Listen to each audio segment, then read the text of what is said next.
자기 행위가 악함으로 빛보다 어두움으로 살아가는 것이니라. 악을 행하는 자마다 빛을 미워하여 빛으로 오지 아니하나니 이는 그 행위가 드러날까 하며 진리를 따르는 자는 빛으로 오나니 이는 그 행위가 하나님 안에서 행하는 것임을 나타내려 함이라 하시니라. 아멘. 네, 오늘은 이제 그 예수님의 이름에 관한 말씀을 같이 나누려고 합니다. 근데 말씀이 예수님의 이름에 관한 말씀을 나누려고 하니 이게 아마 최소 2주에서 길게는 3주 정도 되는 시간 동안 이 이름에 관한 말씀을 같이 나누려고 합니다. 우리 기도하실 때 다 예수님 이름으로 기도하시죠? 그죠? 예수님 이름으로 기도하는데 그 예수님 이름에 대한 명확한 뜻을 우리가 이해하지 못할 때가 너무 많아요. 예수님 이름으로 기도하긴 하지만 그게 우리에게 역사적으로 어떤 의미가 있나, 성경적으로 어떤 의미가 있나를 찾아가 보도록 하겠습니다. 여기 보시면 18절 말씀 보면은 뭐라고 되어 있냐면 그를 믿는 자는 심판을 받지 아니하는 것이요 믿지 아니하는 자는 하나님의 독생자의 이름을 믿지 아니함으로 벌써 심판을 받은 것이니라 이렇게 되어 있죠. 그러니까 아들 독생자이신 아들 예수님의 이름을 믿지 않는 사람은 이미 심판을 받았대요. 그럼 그 이름을 믿는다는 게 도대체 뭐냐 이거 이름 그죠? 예수님의 이름으로 기도하며 예수님의 이름을 믿는 믿음으로 사는 것인데 그 이름이 도대체 뭐냐 이 말씀을 오늘 같이 나누려고 하는 겁니다. 이거 보시면은 신약 성경과 구약 성경의 분명한 이제 차이가 뭐냐면 구약 성경에는 여호와의 이름으로 일하셨어요. 그죠? 여호와의 이름으로 일하셨어요. 그러니까 그 당시에 하나님의 이름은 여호와예요. 그죠? 여호와의 이름으로 행하는 것과 여호와의 이름으로 하는 모든 것들이 하나님의 일이셨어요. 근데 예수님 오신 다음에는 예수님의 이름이에요. 그러니까 하나님의 이름이 곧 뭐죠? 예수님이신 거예요. 이해되시겠습니까? 구약 시대에는 하나님의 이름이 여호와죠. 근데 여호와의 이름으로 행했는데 신약 시대에는 여호와의 이름이 아니라 예수의 이름으로 행하는 겁니다. 그렇기 때문에 하나님의 이름이 곧 예수님이세요. 이해되시겠죠? 그 말씀을 이제 우리가 증거를 찾아가면서 한번 말씀을 나눠보도록 하려고 합니다. 보시면 창세기 18장 1절부터 보면 이제 1절부터 5절까지를 우리가 교독할게요. 이것도 교독하겠습니다. 성경이 되게 중요하니까 긴장하시고 집중하시고 좀 보시면 좋을 것 같습니다. 제가 먼저 읽겠습니다. 여호와께서 마므레의 상수리 나무들이 있는 곳에서 아브라함에게 나타나시니라. 날이 뜨거울 때에 그가 장막문에 앉아 있다가 눈을 들어본즉 사람 셋이 아리편에 서 있는지라. 그가 그들을 보자 곧 장막문에서 달려나가 영접하며 몸을 땅에 눕혀 이르되 내 주여 내가 주께 은혜를 입었사오면 원하건대 종을 떠나 지나가지 마시옵고 물을 조금 가져오게 하사 당신들의 발을 씻으시고 나무 아래에서 누우소서. 내가 떡을 조금 가져오리니 당신들의 마음을 상쾌하게 하신 후에 지나가소서. 당신들이 종에게 오셨음이니이다. 그들이 이르되 내 말대로 그리 하라. 아멘. 자 보시면 이 장면 여러분들 너무 많이 들으셔서 잘 아실 겁니다. 자 보시면 18장 1절을 보면 자 여호와께서 마므레 상수리 나무들이 있는 곳에서 아브라함에게 나타나시니라 이랬댔죠. 누가 나타나셨죠? 여호와. 그죠? 여호와께서 상수리 나무 아래에 있는 아브라함에게 나타나시니라. 기록이 여호와로 돼 있어요. 그죠? 그런데 그 다음 2절을 보시면 눈을 들어본 즉 이제 그 만나는 상황을 설명하는 거예요. 눈을 들어본 즉 사람 셋이 맞은편에서 서 있는지라. 그가 그들을 보자 곧 장막문에서 달려나가 영접하며 몸을 땅에 굽혀. 자, 그들이 누구죠?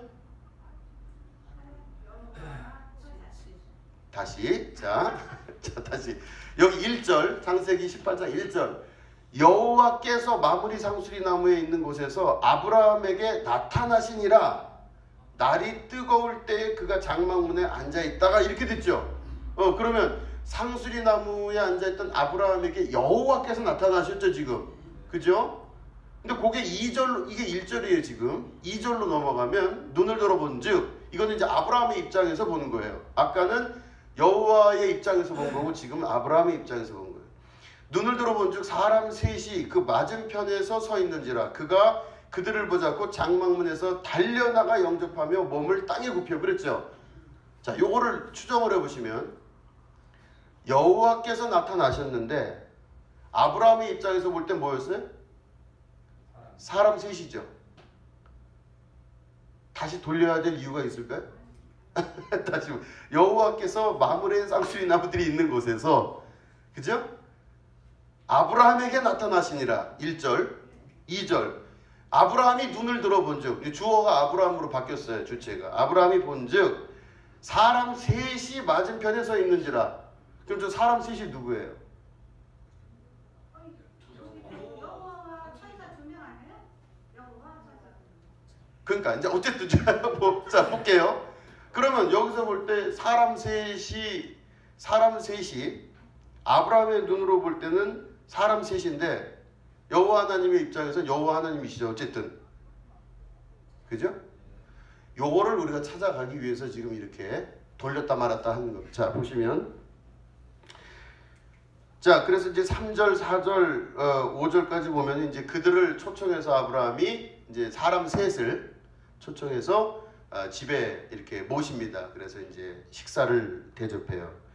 이게 똑같은 창세기 18장 1절부터 5절을 했는데 그 다음에 13절로 넘어가 보겠습니다. 자, 13절에 보시면 여호와께서 아브라함에게 이르시되, 이제 집에 온 거죠. 지금 집에 오셔서 이제 3명 사람 셋이 식사 대접을 받고 말씀을 시작했어요. 그죠? 여호와께서 아브라함에게 이르시되 사라가 왜 웃으며 이르기를 내가 늙었거늘 어떻게 아들을 낳으리요 하느냐. 여호와께 능하지 못한 일이 있겠느냐. 기한이 이를 때 내가 네게로 돌아오리니 사라에게 아들이 있으리라. 이랬죠. 자, 잘 보시면 이게 무슨 얘기냐면은 내가 너에게 아들을 주겠다 약속하셨는데 사라가 웃었어요. 지금 우리가 안 읽은 성경 말씀 보니까 웃었어요. 그럴 때 여호와께서 갑자기 사라가 왜 웃었느냐 이러시는 거죠. 기록된 걸 보니 여호와께서 아브라함에게 이르시되 이렇게 했죠. 사라가 왜 웃느냐. 그 여호와께서, 그러니까 아마 들어와 있던 사람 3명 중에 한 분이 말씀을 했겠죠. 그를 뭐라 그래요? 천사라고 써 있어요? 여호와라고 써 있어요? 여호와. 그가 여호와예요. 그죠? 자, 그러면은 14절에 보시면 바로 그 밑에 절 보시면 14절 보면 여호와께 능하지 못한 일이 있겠느냐. 자, 이게 우리가 일반적으로 알고 있는 어법상 내가 여호와인데 만약에 여호와께 능치 못할 일이 있겠느냐라고 스스로 얘기하는 케이스 별로 없죠. 이해되시겠어요?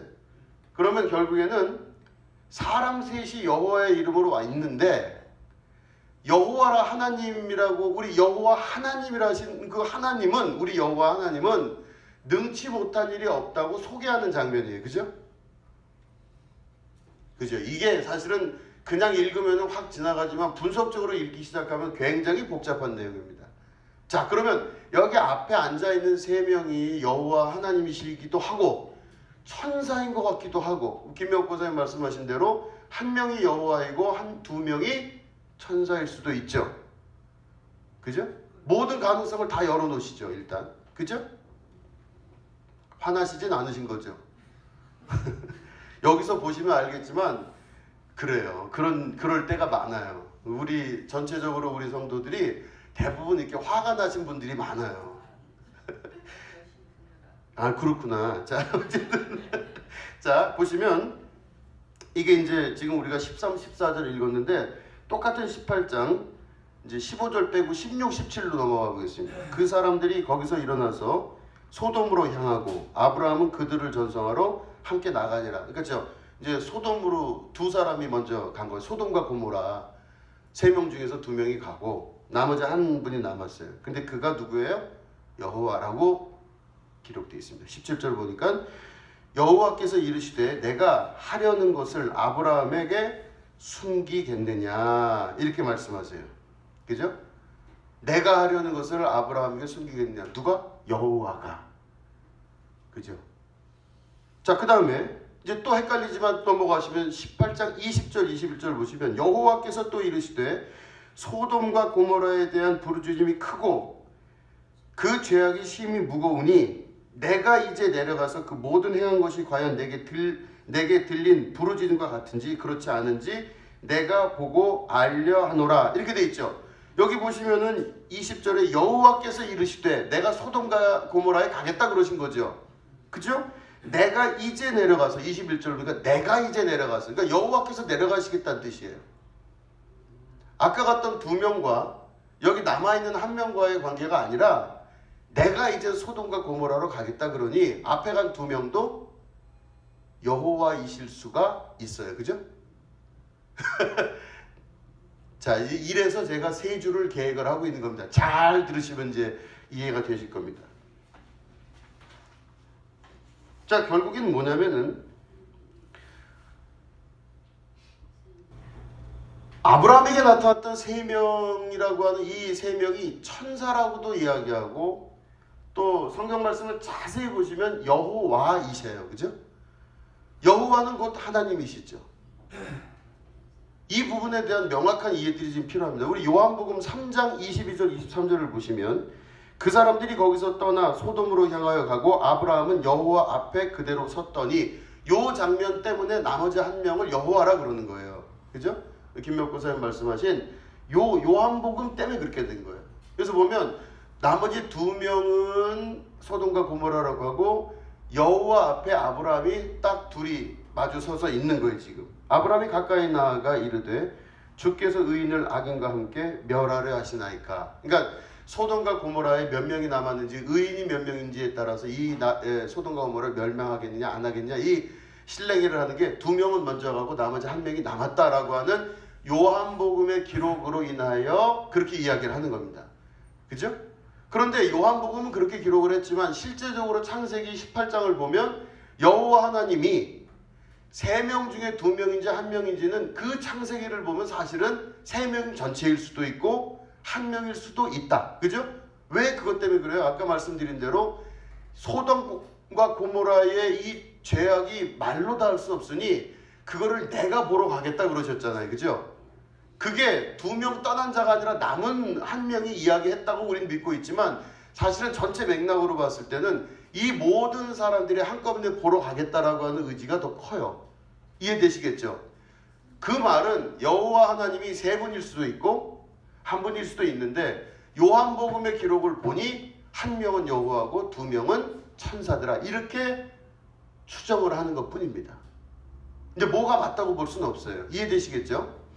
자, 그런데 이 말은 뭐냐면은 그럼 그 세 사람이 만약에 여호와 하나님이시다 그러면 하나님을 직접 본 아브라함은 죽을까요? 살을까요? 그럼 아브라함이 죽었습니까? 살았습니까?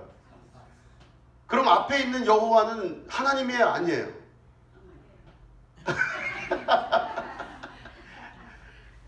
이렇게 해서 이 아이스크림 내기를 해야 되는 건데 자, 앞에 3명 중에 여호와 하나님이 계셨죠. 아까 분명히 기록상. 그러면 앞에 있는 아브라함하고 지금 대면하에 섰는데 여호와 앞에 아브라함이 안 죽었어요. 지금 문제는 죽으면 깨끗이 해결되는데 안 죽었죠. 근데 우리가 알기로는 하나님을 본 자는 그 자리에서 죽어요. 그죠? 자, 앞에 서 있는 이 3분 중에 한 분이 여호와라고 이름하고 있는데 그분이 하나님일까요? 아닐까요? 하나님 손 들어보세요. 하나님이다. 자, 그러면 하나님 아니다. 모르겠어요. 성부성자 성령 중에 한 명. 자, 이런 부분에 신학적인 깊이 속으로 들어가셔야 됩니다. 도대체 뭐가 문제고 뭐가 진짜인지를 알아내셔야죠. 자, 정의를 제가 아까 설교 서두에 다시 말씀을 드렸지만 여호와 하나님께서 자기의 이름으로 행하시는 모든 일들은 하나님의 일이에요. 그렇죠? 맞죠, 여러분? 하나님께서 여호와의 이름으로 행하시는 모든 것들과 여호와의 이름으로 일하는 모든 것들이 그 사람은 다 여호와 하나님의 일을 하시는 거예요. 그죠? 그죠? 이게 그 사람의 일이 아니라 여호와의 일이에요. 그거를 고대에서는 다 뭐라고 해석을 했냐? 여호와의 일이라고 했어요. 그러면 여기 앞에 섰던 3명이 여호와일 수도 있고 아닐 수도 있지만 기록상 보면 여호와 하나님이에요. 그러면 그 사람 자체가 여호와다 혹은 하나님이다 천사다 이야기를 하지만 실제로는 그거가 관계가 없어요. 왜냐? 여호와 하나님께서 그들을 통하여 예언하시고 일을 하셨잖아요. 지금 그죠? 이해되시겠죠? 거기에는 무엇이 중요하냐면 여호와의 이름을 그들에게 두셨다는 게 중요해요. 이해되시겠죠? 자, 다시 한번 여호와의 이름을 그들에게 두셨다. 그러면 그들의 행함이 여호와의 일이 되는 거예요. 그거를 여호와의 입장에서 보는 것과 이 그들을 바라보는 입장에서 바라보는 거랑은 너무 차이가 있어요. 아까 우리 창세기 아까 보시니까 어떻게 했어요? 아브라함의 입장에서 보시는 것과 또 여호와 하나님의 입장에서 아브라함을 방문하는 거가 1절, 2절이 차이가 있었죠. 그런 것처럼 우리가 바라볼 때는 사람인데 하나님 입장에서는 그에게 여호와의 이름을 부여하여서 그를 통하여 여호와의 일을 맡기신 거예요. 이해되시겠죠? 그 이름이 얼마나 중요하다는 것에 대해서 지금 이제 다시 한번 또 말씀하셔서 보도록 하겠습니다. 보시면 이제 출애굽기 3장 1절에 이게 5절까지니까 우리 5절 교독하도록 하겠습니다. 모세가 그의 장인 미디안 제사장 이드로의 양떼를 치더니 그 떼를 광야 서쪽으로 인도하여 하나님의 산 호렙에 이르매 여호와의 사자가 떨기나무 가운데로부터 나오는 불꽃 안에서 그에게 나타나시니라.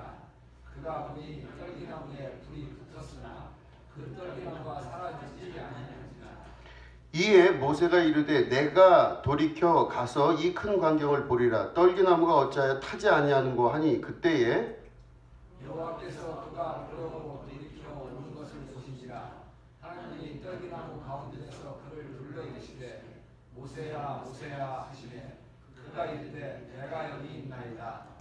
하나님이 이르시되 이리로 가까이 오지 말라. 네가 선 곳은 거룩한 땅이니 네 발에서 신을 벗으라. 아멘. 여기 출애굽기 내용도 다 아시는 내용이에요. 근데 자세히 보시죠. 모세가 그의 장인 미디안 제사장 이드로의 양떼를 치는 가운데, 그죠? 이게 이제 1절이죠. 2절에 보니까 누가 나타났어요? 여호와의 사자가, 여호와의 사자라고 하는 건 여호와께서 일을 부려서 시키는 존재가 사자죠.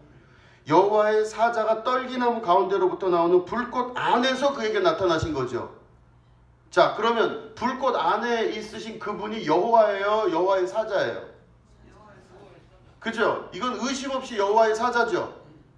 그죠? 자, 그러면 자 3절에 이상하다. 떨기나무가 왜 안 타나? 이렇게 했다가 4절로 넘어가니까 뭐라고 되냐면 여호와께서 그가 보려고 돌이켜 온 것을 보신지라. 여호와의 사자예요? 여호와예요? 왜 그러세요? 근데 다? 자, 다시 여호와의 사자 여호와예요. 여호와죠. 그럼 바로 그 다음에 보면 하나님이 떨기나무 가운데서 그를 불러 이르시되, 그럼 그 여호와가 곧 하나님이시죠. 그럼 아까 우리 읽은 1절 말씀 보니까 2절 말씀 보니까 여호와의 사자라고 돼 있죠. 여호와의 사자가 떨기나무 가운데 있었다가 어떻게 돼요? 여호와라고 이름을 지금 한 거예요. 그러다가 바로 하나님이 그를 부르신 거예요. 그죠? 자, 그럼 지금 여기 나오는 1절부터 출애굽기 3장 1절부터 4절 사이에, 그죠? 뭐 5절까지도 확인해 보면 하나님이 이르시되 이리로 가까이 오지 말라 이렇게 말씀하시죠. 자, 보시면 출애굽기 3장 1절부터 5절 사이에 떨기나무 가운데 속에 계신 그 분에 대한 존재의 이름이 3개가 나와요. 하나는 여호와의 사자, 하나는 여호와, 하나는 하나님. 뭘까요? 하나님 손 들어보세요. 내리시고. 그러면 여호와의 사자 손 들어보세요. 여호와. 우리 성도들이 화도 많이 나시면 되게 소심하세요. 자, 이게 보시면은 출애굽기 3장 1절에서부터 5절 사이에만 떨기나무 가운데 존재하는 그 존재에 관해서 이야기할 때 여호와라고도 하고 하나님이라고도 하고 여호와의 사자라고도 얘기를 해요. 이런 똑같은 현상들이 우리 똑같은 현상들이 아까 창세기에 나와 있던 상수리 나무 아래에 있었던 아브라함과 여호와의 세 천사, 그죠? 그 세 여호와가 계신 거기도 보면 똑같죠. 사람이라고도 했다가 여호와라고도 했다가 또 요한복음 보니까 천사라고도 해요. 그러면 도대체 그 나타나신 떨기나무 불꽃 가운데 나타나신 그분이 하나님이신가, 여호와의 사자인가, 여호와인가도 헷갈리죠. 이 말씀 안에서 보면 다시 한번 제가 강조하지만 여호와 하나님께서 자신의 이름을 두신 사람 혹은 자신의 이름을 두신 곳, 이것이 얼마나 중요한지 이해하시겠죠.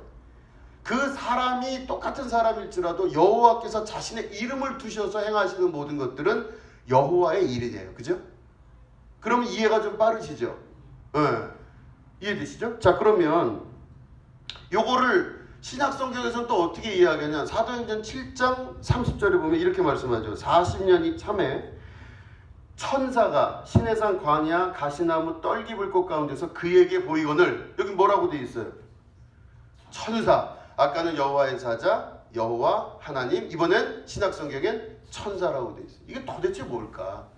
이 앙겔로스라고 하는 천사가 과연 그 여호와 하나님이셨을까? 헷갈리잖아요. 그러나 제가 한 그 말씀을 꼭 기억하셔야 될 것은 여호와께서 자신의 이름을 두신 곳, 여호와께서 자신의 이름으로 행하는 모든 것들이 여호와의 일이에요.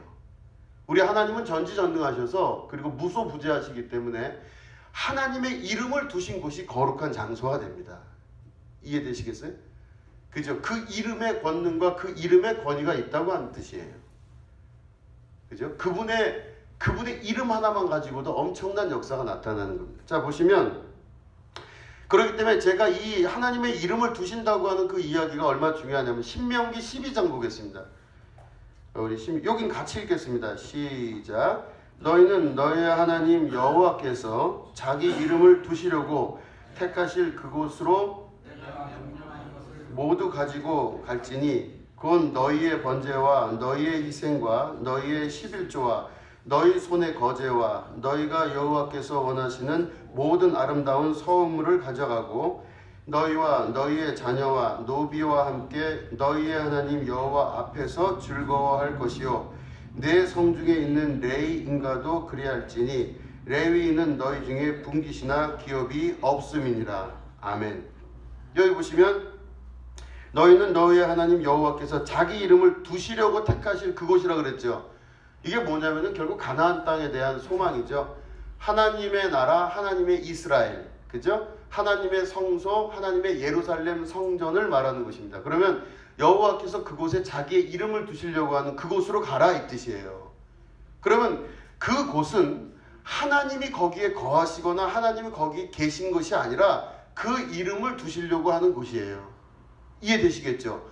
그렇기 때문에 솔로몬이 하나님의 성전을 짓는다고 할 때, 다윗이 하나님의 성전을 짓는다고 할 때, 물론 솔로몬이 완성을 시켰지만 하나님께 드리는 그 성전에 엄청난 에너지를 부어가면서 솔로몬이 그 성전을 완성을 하는데 하나님께서 뭐라고 서운한 말씀을 하시냐면 내가 거기 거하는 줄로 네가 아느냐? 내가 그 좁은 장소에서 살아가는 걸로 네가 생각하느냐? 이렇게 말씀하세요. 내가 거기 있는 것이 아니라 내 이름을 거기에 두었나니 말씀하십니다. 그러니까 다시 말해 성전이라는 개념은 하나님께서 자신의 이름을 두신 곳이 성전이 되는 곳이에요. 그렇기 때문에 진짜 성전은 건물에 종점이 맞춰지지가 않아요. 거기가 마지막 종점이 아니라 하나님의 이름을 두신 곳이 성전이에요. 그죠? 그러면 여러분들 안에 지금 성전이 계시다고 우리는 알고 있잖아요. 그죠? 너희 몸은 곧 성전이니. 그잖아요. 여러분들이 성전이라고 하는 그 뜻은 뭐냐면 하나님께서 자신의 이름을 여러분들에게 두신 거예요. 근데 그 이름이 여호와라는 이름으로 지금까지 구약시대에 하나님께서 일을 하셨는데 신약시대에 누구의 이름으로 일을 하신다고요? 예수님 이름으로. 여러분들이 예수님을 믿고 예수님을 마음에 품고 계시면 예수의 이름이 여러분들 안에 있어요. 그럼 여러분들 안에 하나님께서 자신의 이름을 두시면 그곳이 곧 성전이에요. 이해되시겠죠? 거기가 예루살렘이며 거기가 가나안 땅이 되는 거예요.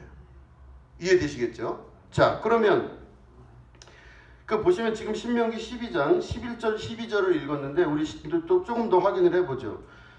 12장 똑같은 신명기 12장 21절부터 25절 6절 아니구나. 신명기 12장 21절 요거 한번 같이 읽겠습니다. 21절 자 시작. 만일 내 하나님 여호와께서 자기 이름을 두시려고 택하신 곳이 내게서 멀거든 내가 네게 명령한 대로 너는 여호와께서 주신 소와 양을 잡아 내 각성에서 내가 마음에 원하는 모든 것을 먹되 이렇게 돼 있죠. 이게 보면은 그 하나님께서 여호와께서 이름을 두시려고 하는 곳이 멀면은 이제 각자 여호와께서 주신 소와 양을 잡아서 네 각성에서 네가 마음에 원하는 모든 것을 먹되 이렇게 돼 있어요. 그죠? 그럼 다시 말해 그 여호와께서 이름을 두신 곳과 내가 있는 자리가 멀다. 다시 말해 여호와께서 이름을 두신 장소가 있다는 뜻이에요. 그죠? 똑같은 이야기입니다. 자, 신명기 14장 23절, 24절, 25절입니다. 이것도 한번 우리 한 목소리 읽겠습니다. 시작. 내 하나님 여호와 앞 곧 여호와께서 그의 이름을 두시려고 택하신 곳에서 내 곡식과 포도주와 기름의 11조를 먹으며 또 내 소와 양의 처음 난 것을 먹고 내 하나님 여호와 경외하기를 항상 배울 것이니라. 그러나 내 하나님 여호와께서 자기의 이름을 두시려고 택하신 곳이 내게서 너무 멀고 행로가 어려워서 내 하나님 여호와께서 그 풍부히 주신 것을 가지고 갈 수 없거든 그것을 돈으로 바꾸어 그 돈을 싸가지고 내 하나님 여호와께서 택하신 곳으로 가서 읽겠습니다. 내 마음에 원하는 모든 것을 그 돈으로 사되 소나 양이나 포도주나 독주 등 내 마음에 원하는 모든 것을 구하고 거기 내 하나님 여호와 앞에서 너와 네 권속이 함께 먹고 즐거워할 것이며 내 성읍에 거주하는 레위인은 너희 중에 분깃이나 기업이 없는 자이니 또한 저버리지 말지니라. 여기까지 일단 읽겠습니다. 이게 보시면 23절에 보니까 내 하나님 여호와께서 그의 이름을 두시려고 택하신 곳이라고 돼 있죠. 이름을 두신다는 이 행위가 구약 성경에 계속 반복적으로 나와요. 하나님께서 자기의 이름을 두시는 곳, 그것이 곧 성전이에요. 그죠? 보면은 24절에도 그러나 내 하나님 여호와께서 자기 이름을 두시려고 이렇게 이야기를 해요. 그러니까 이름을 두시려고 하는 곳이 곧 성전이라는 증거가 계속 나오는 것을 볼 수가 있습니다. 그죠? 또 보시면 우리 14장 21절에 21절을 또 보면 이제 열왕기상 14장 21절이에요. 아까 신명기 14장이고 여기를 보시면 뭐라고 되어 있냐면 솔로몬의 아들 르호보암은 유다 왕이 되었으니 르호보암이 왕에 오를 때 나이가 41세라 여호와께서 자기의 이름을 두시려고 그죠? 이 길어서 제가 이제 두 절을 이렇게 썼습니다. 이스라엘 모든 지파 가운데에서 택하신 성읍 예루살렘에서 17년 동안 다스리니라. 그의 어머니 이름은 나아마요 암몬 사람이더라. 그죠? 여기 보시니까 뭐라고 되어 있어요?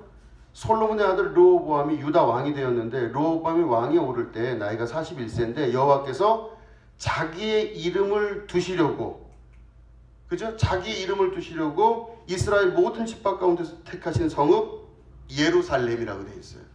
그러니까 결국엔 예루살렘 성에다가 하나님께서 자기의 이름을 두신 거죠. 그러니까 하나님께서 그 구약 시대의 역사를 통해서 계속 나오는 걸 보면 여호와께서 여호와의 이름으로 행하시는 모든 일들에 자기의 이름을 두신다고 기록이 되어 있다는 겁니다. 그 여호와의 이름이 온 세계 가운데 퍼지며 여호와께서 그곳을 중심으로 하나님의 역사를 이루어갔던 것이 구약의 역사입니다. 그렇기 때문에 그 구약의 역사와 그 이름의 역사가 신약 시대로 넘어오면서 예수 그리스도의 이름으로 그 이름이 바뀐 거예요. 이해되시겠죠? 그래서 그 이름의 권세와 그 이름의 능력이 주어지게 되면서 예수님의 이름이 곧 여호와 하나님의 이름을 대신할 수 있는 이름이 돼요. 그래서 사람들은 여호와 하나님을 보려면 여호와 하나님께서 일하시는 이름을 두신 사람들을 또한 천사들을 통해서 역사를 봤는데 이제는 예수 그리스도를 봄으로 말미암아 우리가 하나님을 본 자가 돼요. 사람들이 그걸 맨 처음에 이해를 못했어요. 여호와의 이름으로 행하는 모든 것들에 사람들이 의미를 뒀던 시대에 예수님께서 뭐라고 그러셨냐면 내 이름으로 구원을 받고 누구든지 내 이름으로 구하는 것마다 내 아버지께서 시행하시리니 그죠? 너희들이 무엇을 구하든지 내 이름으로 구하는 것은 이미 받은 줄로 믿으라 그러셨어요. 그러니까 예수 그리스도의 이름에는 무슨 권세와 권능이 있냐면 하나님 아버지의 거룩하신 권세와 권능이 예수님 이름 안에 들어가 있다라고 하는 것이에요. 그죠? 그렇기 때문에 구약시대에서 내려왔던 수많은 이름의 권위를 두었던 많은 것들이 예수님의 이름으로 모두 다 결정이 나고 마지막 결론이 나버리는 겁니다. 그래서 우리가 예수 이름으로 구원받고 예수 이름으로 능력을 행하며 예수 그리스도의 이름으로 행하는 모든 것마다 하나님의 이름이라고 하나님의 일이라고 우리가 감히 장담할 수가 있는 것. 이게 바로 구약시대부터 마지막 결정을 짓고 마지막 예수님 시대에 예수의 이름으로 구원받는 자의 역사가 이루어지게 되는 핵심이라는 거죠. 그죠? 그냥 예수님의 이름이 나온 것이 아니라 이런 과정을 통해서 예수님의 이름이 우리 가운데 실제가 되는 사건이 나타나는 겁니다. 여호와의 이름으로 구원을 받고 여호와의 이름으로 살았던 모든 시대에 이제는 전 세계 방방곡곡에 예수 그리스도의 이름으로 말미암아 구원받는 자들의 역사가 나타난다는 것은 각각 서로 다 다르고 서로 다 통일되지 아니었던 세계의 모든 것 가운데 그리스도 예수님의 이름으로 모든 것이 하나가 되는 역사가 나타나요. 자, 그러면 구약 시대에는 여호와의 이름으로 행하셨다면 신약 시대가 와서 예수님의 이름으로 행하셨어요. 근데 예수님께서 이제 우리가 다음 주에 성경을 또 보시면 아시겠지만 예수님 다음에는 예수님의 이름으로 성령께서 일하세요. 이해되시겠죠? 그러면 예수님은 지금 이 땅에 계시지 않고 하나님 보좌 우편에 계시지만 그의 영이신 성령께서 예수님의 이름으로 행하시는 모든 것 안에 보증이 되시고 역사하세요. 그래서 지금 우리가 사는 이 시대는 성령 시대죠. 성령께서 우리에게 일하시면서 여호와 하나님의 이름으로 역사가 왔었다면 이제는 예수 그리스도의 이름으로 성령이 일하시고 그 행하시는 모든 것마다 그리스도 예수의 이름이 드러나게 되는 역사가 나타나는 겁니다. 기적과 은혜의 역사, 이 모든 것들은 예수님의 이름으로 일하시는 성령이 지금 행하시는 거룩한 일들이세요. 예수님의 이름이 얼마나 귀중한지 아시겠죠? 다음 주에는 예수님의 이름에 관한 이야기를 조금 더 깊이 들어가겠습니다. 그래서 오늘은 여기까지 구약의 말씀을 나누고 이제는 신약 예수님의 이름이 어떻게 시작되었으며 어떻게 역사하나 하는 말씀 안에서 볼 수 있도록 하겠습니다. 기도하겠습니다. 하나님 아버지 감사합니다. 여호와 하나님께서 구약에 곳곳마다 하나님의 이름을 통하여 우리에게 말씀하신 바가 있음에도 불구하고 이제는 예수 그리스도의 이름으로 모든 것들이 하나 된 줄로 믿습니다. 하나님, 우리에게 예수님 주신 것을 다시 한번 감사드립니다. 예수님을 본 자가 곧 하나님을 본 것이요 예수님의 말씀을 들은 자가 곧 하나님 말씀을 들은 자입니다. 우리 예수님의 말씀을 통하여서 하나님께로 나아가는 길을 우리가 얻게 되었사온데 이 시간 우리가 예수님 앞에 더욱더 감사드려야 될 것은 그의 이름으로 구원받게 하시고 그의 이름으로 행하는 모든 일이 되게 하셔서 삶과 역사 가운데 그리스도의 예수님의 거룩한 이름의 능력이 있게 하여 주시옵소서. 감사드리며 예수님의 이름으로 기도드립니다. 아멘.